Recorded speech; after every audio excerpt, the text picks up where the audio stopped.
kita mendoakan orang yang kita iri itu dengan kebaikan. Antara penyakit mazmumah yang sangat berbahaya kerana dia akan memakan amal-amal soleh seperti api memakan kayu. Maksudnya boleh jadi Ramadan kita pergi solat, kita puasa, tapi kita sibuk hasad pada orang ni. Hasad ni adalah kita mengharapkan nikmat yang baik pada orang lain hilang. Itu boleh menghapuskan, hanguskan amal kita seperti api memakan kayu.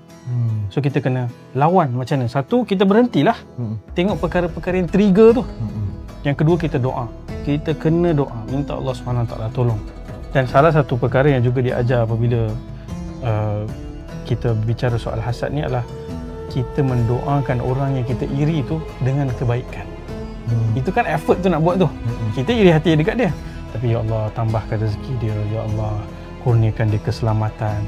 Kita cuba lawan mazmumah yang ada dalam diri kita. Demikian juga ada perkara-perkara Nabi SAW ajar untuk kita lakukan dalam konteks zikir. Ada zikir pagi, zikir petang, ada bacaan-bacaan yang kita baca sebelum tidur. Itu semua adalah untuk melatih hati untuk lebih alert, lebih sedar, dan dia melakukan proses penyucian tu sebenarnya proses yang panjang. Diperlukan disiplin.